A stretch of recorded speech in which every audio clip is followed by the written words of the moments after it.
Hey guys, it's Rena C for Rena's Home Cooking. I had a friend say they would like to see a video about how to cook fried chicken. So I'm going to show you guys my recipe on how to cook fried chicken today. This is actually the day before. I'm going to cook the fried chicken tomorrow, but this is what I do the night before we fry. So I've got my chicken here, and it has been cleaned. It has been washed, and I've taken out all the pin feathers and made sure that it's nice and clean. I'm going to whisk 2 eggs here.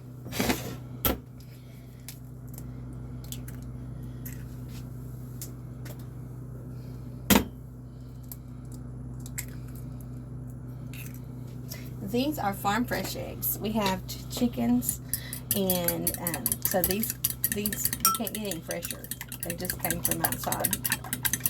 So I'm going to do 2 eggs and whisk those very well.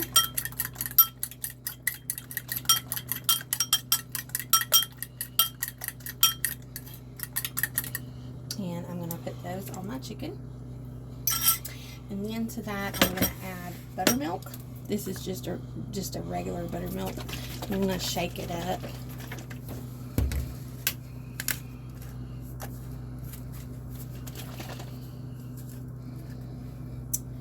And this is actually going to marinate overnight.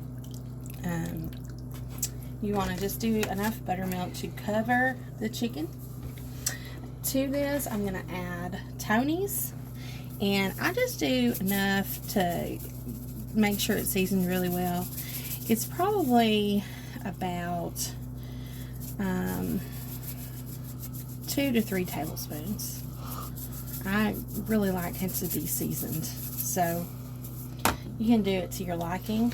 I also do garlic salt, and probably about a tablespoon of that, and black pepper, and probably about 2 tablespoons of that. So what we'll do here is we'll just mix this together and make sure all the pieces get that seasoning.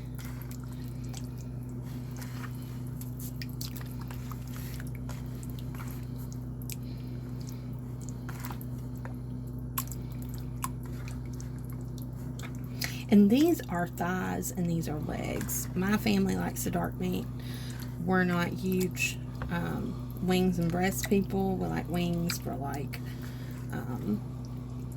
Super Bowl and stuff like that, but we don't usually do a whole lot of wings. But okay, so that's what you do.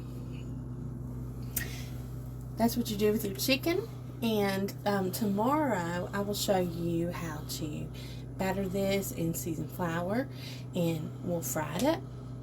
See y'all tomorrow. Hey guys, we just got home from church, and we're gonna get ready to fry this chicken. Got our chicken. It's been marinating overnight in our buttermilk and egg mixture with the seasonings, and I've got my flour. I'm gonna season it and batter our chicken, and then, bread it, and then put it in our oil. When you're using your oil, you want to use a high, an oil with a high smoking, I can't think of the word now, point, there we go, a high smoking point. That would be your canola oil, that would be a peanut oil, something like that. You don't want to use olive oil. You don't want to use, you can use vegetable oil, but it's kind of got like a mid smoking point. Vegetable oil is very popular to use to fry with, but it doesn't have the great smoking point that, the high smoking point that other oils have. So we're using canola. That's the way I usually use. I just use self-rising flour. You can do the all-purpose, which most people fry in, but I don't have the space to have 2 canisters of flour, so I just always use self-rising with all of my recipes. So that's what I'm using today. Okay, we're going to go ahead and season our flour. And I'm going to do the same spices I used yesterday. I'm going to do garlic salt, the Tony's, and black pepper. Just the same seasonings. The reason I season both is to make sure that it is well seasoned. I like my chicken to be seasoned, and I like my breading to also have seasoning. So usually people do one or the other, but I like to do both. Just to make sure that it is well seasoned. So we're going to incorporate that in. You season it to your liking. I don't have exact measurements here. And you can also use the seasonings that your family likes. You know, if you like rosemary in your fried chicken, or if you like tarragon in your fried chicken, hey, give it a try. You may like it. You can always experiment. But this is what my family likes. Okay. So I've got my oil nice and hot. You can use a Fry Daddy. That would help keep your oil more stable if you had a Fry Daddy or something like that. That would definitely be able to keep a better control. So what I do is I usually start on high and let it get good and hot, and then move it down. So it's on a 2 right now, but it has been warm already, and you want to keep it low enough to where it doesn't start smoking. Okay, I'm gonna bread my chicken. This is a thigh. So we've got thighs and legs here, so I'm gonna start with thighs, and I'm gonna do all my thighs first, and then I'll do my legs second, because the thighs are quite bigger and they're gonna take longer. Okay, so I've got a good breading on my thigh. Want to kind of curl it the way it naturally does, and just put it in the oil there. Okay, that's one. You want to kind of keep a clean hand and a dirty hand. So this one's going to get goopy with oil, with breader.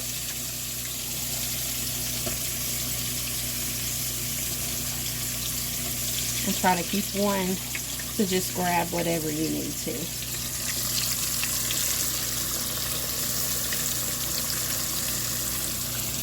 And it looks like I can probably fit 3 thighs. I'm going to do one more. Make sure when you're cooking, when you're frying chicken, that you think about the displacement of the oil, because, you know, you're going to have it come up this much, and you definitely do not want it to overflow, because that is what's going to cause a grease fire, and we do not want a grease fire for sure.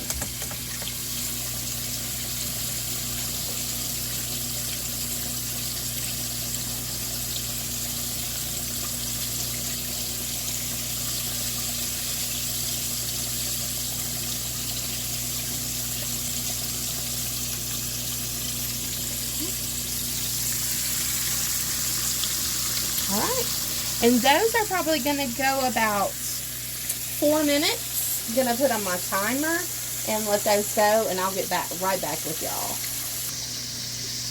Okay, our chicken has been going and is ready to be taken out. You want a good golden fry on the chicken. Now this chicken is probably not done thoroughly. It's just got a good golden brown. I finished mine off in the oven. When it is done, you want to make sure thighs and legs need to be an internal temperature of 180, and breasts and wings need to be an internal temperature of 165. A lot of people go by 165, but a lot of times your thighs and your legs will still be bloody.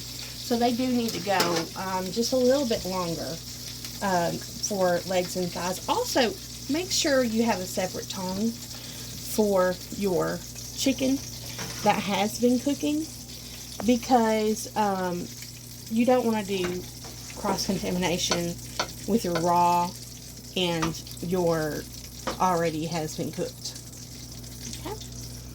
So now we're just going to go ahead and do our other sides.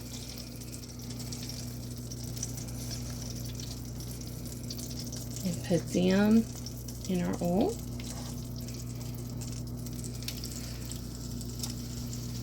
And as you can see, that fry is not quite big, so I'm going to turn that just a little. And frying chicken is very messy, so make sure that you are wearing some clothes, that you don't mind getting messed up. But you're going to try to clean as you go. Alright, we're going to let those go, and once those are done, we will start on the legs. Go. Okay, so our next set of thighs are ready to be taken out of the oil. I forgot to mention that when I put mine in the oven, I line my pan with paper towels and then put a rack and then with chicken so that the chicken's not laying down in the oil and it doesn't get all greasy on the bottom. So you just want to pull your chicken. I haven't done much flipping or anything like that. Just put it in the oil and let it go. You don't really have to mess with it. The more you mess with it, the more the breading falls off, and it's like Miss Brenda Gant says, you don't want to lose all your goodies. You don't want to lose all your goodie off your chicken. So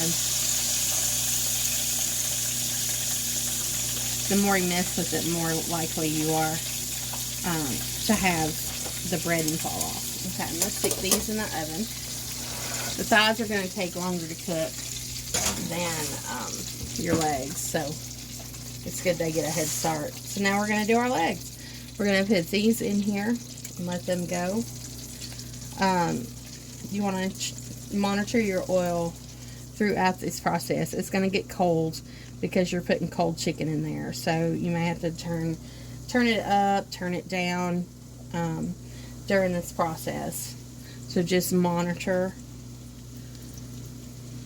it accordingly. Let's see. I'm wanting to see if I can fit these other two. I think I can. Yeah, we'll just work them around.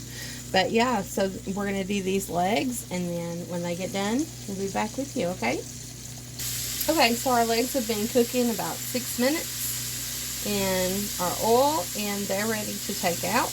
They're a nice golden brown. If you want to do your, I like my chicken original, but if you like yours to be extra crispy, you can do the double batter. Just after you bread it your first time, you'll go into another like bowl of buttermilk and egg, and then flour it again. Just keep in mind, if you do it the extra crispy way, you will need more oil. You will need, you'll also have to cook it longer because of the extra breading. So you'll have to keep that in mind. I'm going to do a temp check on these legs to see where we're at. Remember, we need to try and be at 180. So I'm going to get in there by the bone. You want to get in there by the bone. And we're past 180. So, well, hang on. It's going back. No, we're not. So you definitely want to hold it in there for 15 seconds. And see where your temperature is. See if you see it still going down. So we're by the bone. We're at about 160. We'll say it's going back and forth there. So we're at about 160. We need about 20 more degrees. So I'm going to set these in the oven probably about 10 more minutes, and we should be done. So I will put these in here, and we'll get right back with y'all. Okay, y'all, we're back. Alright, so we're going to pull this chicken out, see if it's ready. It's been in the oven about 10 minutes. Had my oven on 350. So let's pull it out and see.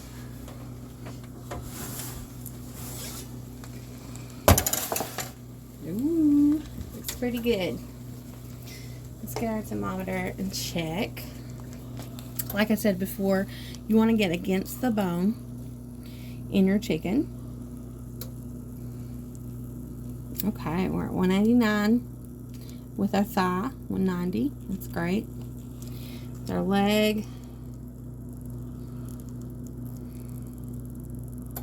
We're at 190.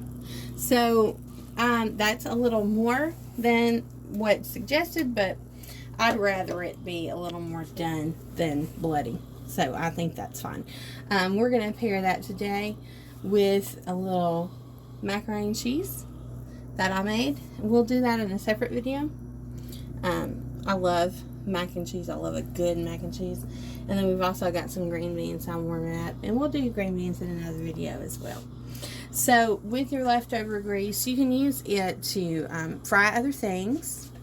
You can use it to fry other things, whatever else you might have, but I wouldn't keep it for more than a day or two. Also, with your leftover flour that you've got from your breading of the chicken, you can use to make a gravy probably that day. I would not keep it any longer because it does have the chicken in it and you don't want that hanging around for fear of salmonella. So you can use the gravy to make a you can make the flour to make a gravy to go along with your chicken, but I really probably wouldn't use it for anything else than that, and I would discard after you are done cooking for the day. Don't leave that hanging around. So this is our fried chicken.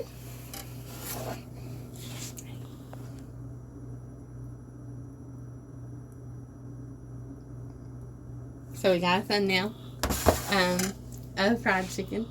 And I hope you've surely enjoyed this video. I'm planning on doing some more, so y'all make sure and follow me. And I enjoy seeing you more. Talk to you later. Rena.